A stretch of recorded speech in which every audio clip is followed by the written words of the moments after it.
Une femme ougandaise a concrétisé ses ambitions de préserver et de promouvoir sa culture à travers le tourisme avec la création du village culturel Ewafé.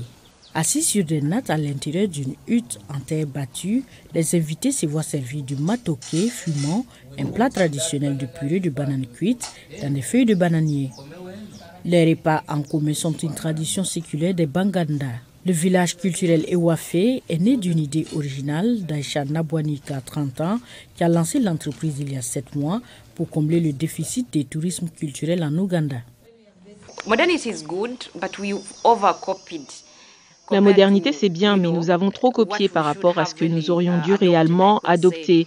Par exemple, dans le code vestimentaire, je suis habillée d'un gomesi, une tenue traditionnelle, pas seulement pour les Baganda, mais pour la plupart des gens des tribus en Ouganda.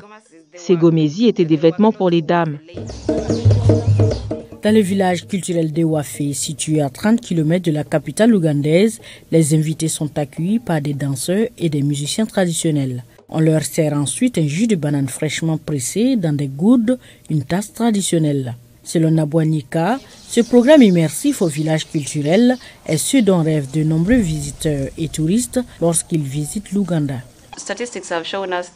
Les statistiques nous ont montré que les touristes qui viennent en Ouganda, en même temps qu'ils visitent des parcs nationaux, effectuent des safaris et tout ça.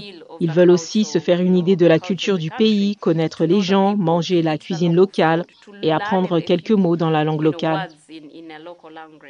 Le village culturel Ewafé est un concept unique dans l'industrie du tourisme en Ouganda. Il offre aux visiteurs des expériences dans des traditions séculaires comme la préparation d'aliments traditionnels.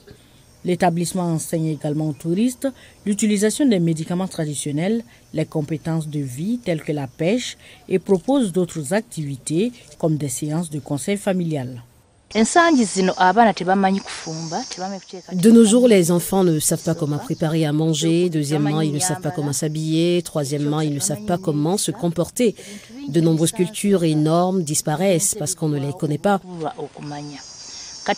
Comme nous qui avons grandi à l'ère d'une culture et d'une formation stricte, nous voulons ramener ces choses parmi les gens et on ne sait jamais, peut-être que le monde sera meilleur. Dans un monde en évolution rapide et envahi par le modernisme, les normes et pratiques culturelles traditionnelles passent au second plan selon Aïcha Nabwanika. Cependant, elle affirme que les deux peuvent coexister. Son rêve est de préserver et de promouvoir les pratiques culturelles en voie de disparition, telles que les vêtements traditionnels, en les réintroduisant aux prochaines générations d'enfants.